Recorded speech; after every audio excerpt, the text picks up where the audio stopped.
ഒരു വാഹനത്തിൻ്റെ കറക്കം ഷാർപ്പായും സ്ഥിരമായും മാറ്റാനുള്ള ഫ്ലൈ വീലിനെ പറ്റി നമുക്കിന്നിവിടെ മനസ്സിലാക്കാം. എല്ലാവർക്കും നമസ്കാരം. ഇന്ന് നമ്മൾ ഒരു വളരെ പ്രധാനപ്പെട്ട എൻജിനീയറിംഗ് ഉപകരണത്തെക്കുറിച്ചാണ് സംസാരിക്കുന്നത്. ഫ്ലൈ വീൽ എന്നാണ് പേര് കേൾക്കുമ്പോൾ ഒരു പക്ഷേ പരിചിതമായി തോന്നണമെന്നില്ല. പക്ഷേ നമ്മുടെ വാഹനങ്ങളിലും മെഷീനുകളിലുമെല്ലാം ഇത് നിർണായക പങ്ക് വഹിക്കുന്നുണ്ട്. ലളിതമായി പറഞ്ഞാൽ ഒരു ഫ്ലൈ വീൽ എന്നത് കറങ്ങിക്കൊണ്ടിരിക്കുന്ന ഒരു ഭാരമുള്ള ചക്രമാണ്. ഇതിൻ്റെ പ്രധാന ധർമ്മം ഊർജം സംഭരിക്കുക എന്നതാണ്. ഒരു യന്ത്രം പ്രവർത്തിക്കുമ്പോൾ ഉണ്ടാകുന്ന ഊർജത്തിൻ്റെ ഏറ്റക്കുറച്ചിലുകളെ ഇത് ബാലൻസ് ചെയ്യുന്നു. ഒരു ഫ്ലൈ വീലിൻ്റെ പ്രവർത്തനം നോക്കാം. ഒരു കാറിൻ്റെ എൻജിൻ എടുക്കാം. എൻജിനിൽ പെട്രോൾ കത്തുമ്പോൾ ഒരു വലിയ ശക്തി ഉൽപ്പാദിപ്പിക്കുന്നു. ഈ ശക്തി എല്ലാ സമയത്തും ഒരുപോലെ ആയിരിക്കില്ല. ചിലപ്പോൾ വളരെ കൂടുതലും മറ്റു ചിലപ്പോൾ വളരെ കുറവുമായിരിക്കും. ഈ ഊർജ വ്യതിയാനം കാരണം എൻജിൻ്റെ കറക്കം ഷാർപ്പായിരിക്കുകയില്ല. ഇവിടെയാണ് ഫ്ലൈ വീൽ വരുന്നത്. എൻജിനിൽ നിന്ന് ഉൽപ്പാദിപ്പിക്കപ്പെടുന്ന അധിക ഊർജം ഫ്ലൈ വീൽ സ്വീകരിച്ച് അതിൻ്റെ ഭ്രമണ വേഗത കൂട്ടുന്നു. ഇതൊരു ഊർജം സംഭരിക്കുന്ന പോലെയാണ്. ഇനി എൻജിനിലെ ഊർജം കുറയുമ്പോൾ ഈ ഫ്ലൈ വീൽ സംഭരിച്ച ഊർജം തിരികെ നൽകുന്നു. ഇങ്ങനെ തുടർച്ചയായി ഊർജം കൈമാറുന്നതിലൂടെ എൻജിൻ്റെ കറക്കം സ്ഥിരവും സുഗമമാകുന്നു. ഇത് ഒരു സൈക്കിൾ ചവിട്ടുന്ന പോലെ സങ്കല്പിക്കാം. നമ്മൾ പെഡൽ ശക്തിയായി ചവിട്ടുമ്പോൾ സൈക്കിൾ വേഗത്തിൽ നീങ്ങുന്നു. ചവിട്ടുന്നത് നിർത്തുമ്പോഴും സൈക്കിൾ കുറച്ചു ദൂരം മുന്നോട്ട് പോകുന്നു. ഈ ചലനം സാധ്യമാക്കുന്നത് സൈക്കിളിൻ്റെ ഭാരമുള്ള ചക്രങ്ങളാണ്. ഇതുപോലെയാണ് ഫ്ലൈ വീലും പ്രവർത്തിക്കുന്നത്. ഫ്ലൈ വീലുകൾ വാഹനങ്ങളിൽ മാത്രമല്ല പല വ്യവസായ മേഖലകളിലും ഉപയോഗിക്കുന്നു. വാഹനങ്ങളെടുത്താൽ കാറുകളിലും ട്രക്കുകളിലും എൻജിൻ സുഗമമായ പ്രവർത്തനത്തിനും ഗിയർ മാറ്റുന്നതിനും ഫ്ലൈ വീൽ സഹായിക്കുന്നു. വൈദ്യുതി ഉൽപ്പാദനമെടുത്താൽ വൈദ്യുതി ഉൽപ്പാദിപ്പിക്കുന്ന ജനറേറ്ററുകളിൽ ഊർജ്ജം സ്ഥിരപ്പെടുത്താൻ ഫ്ലൈ വീലുകൾ ഉപയോഗിക്കുന്നു. വ്യവസായ യന്ത്രങ്ങൾ എടുത്താൽ പഞ്ചിങ് മെഷീനുകൾ, പ്രസ്സുകൾ തുടങ്ങിയ വലിയ യന്ത്രങ്ങളിൽ ഒറ്റയടിക്ക് വലിയ ശക്തി ആവശ്യമുള്ളപ്പോൾ ഫ്ലൈ വീൽ സഹായിക്കുന്നു. അപ്പോൾ ഇത്രയും പ്രാധാന്യമുള്ള ഒരു ഘടകമാണ് ഫ്ലൈ വീൽ എന്ന് മനസ്സിലായല്ലോ. എൻ്റെ വീഡിയോ മുൻപ് കാണാത്തവർക്ക് എൻജിൻ്റെ പ്രവർത്തനം എങ്ങനെയാണ് നടക്കുന്നതെന്ന് നോക്കാം. ഇതാണ് സിലിണ്ടറിൻ്റെ പുറംഭാഗം.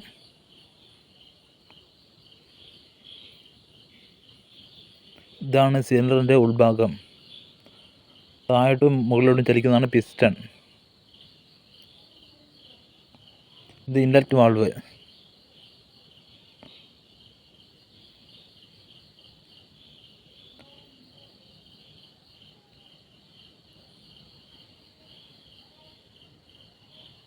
ഇതാണ് എക്സോസ്റ്റ് വാൾവ്.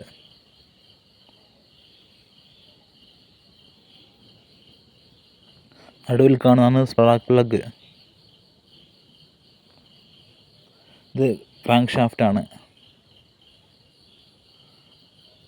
നീല നിറത്തിൽ കാണിക്കുന്നത് ഇന്ധനമാണ്.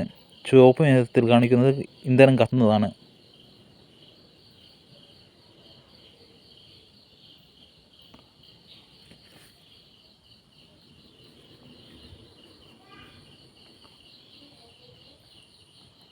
ഇൻലെറ്റ് വാൾവ് തുറന്ന് ഇന്ധനം ഉള്ളിലെത്തുകയും അത് മർദ്ദീകരിച്ച് സ്പാർക്ക് പ്ലഗ് വഴി കത്തിക്കുകയും ചെയ്യുന്നു. അതപ്പോൾ പിസ്റ്റൺ താഴോട്ടേക്ക് ചലിക്കുകയും ചെയ്യുന്നു. ബാക്കി വരുന്ന കത്തിയ വാതകങ്ങൾ എക്സോസ്റ്റ് വാൽവിലൂടെ പുറന്തള്ളപ്പെടുകയും ചെയ്യുന്നു. ഇത് ക്രാങ്ക് ഷാഫ്റ്റാണ്. പിസ്റ്റൺ മുകളിലോട്ടും താഴോട്ടും ചലിക്കുമ്പോൾ ക്രാങ്ക് ഷാഫ്റ്റ് തിരിഞ്ഞുകൊണ്ടിരിക്കും. 4 പിസ്റ്റണുള്ള ഒരു എൻജിൻ എടുത്താൽ 2 പിസ്റ്റൺ മുകളിലോട്ട് ചലിക്കുമ്പോൾ 2 പിസ്റ്റൺ താഴേക്കും ചലിക്കും. അത് ക്രാങ്ക് ഷാഫ്റ്റ് വഴി കറക്കമായി മാറി ടയറിലേക്കെത്തി വാഹനം ഓടിക്കൊണ്ടിരിക്കും.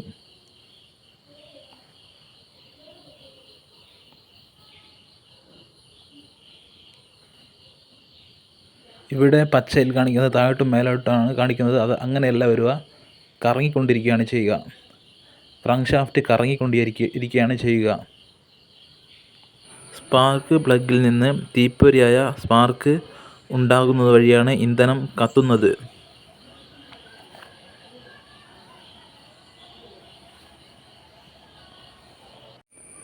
നാല് പിസ്റ്റണുള്ള ഒരു എൻജിൻ ചിത്രത്തിൽ കാണുന്നത് പോലെ 2 പിസ്റ്റൺ താഴോട്ടും 2 പിസ്റ്റൺ മുകളിലോട്ടും ചലിച്ചാണ് ക്രാങ്ക് ഷാഫ്റ്റിനെ കറക്കുന്നത്.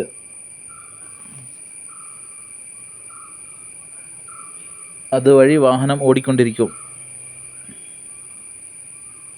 എൻജിൻ കണ്ടുപിടിക്കാൻ കാരണമായത് ബോംബ് ബ്ലാസ്റ്റിംഗ് സമയത്തെ തീയുടെ ശക്തി അറിഞ്ഞതുകൊണ്ടാണ് എൻജിൻ കണ്ടുപിടിക്കാൻ കാരണമായത്.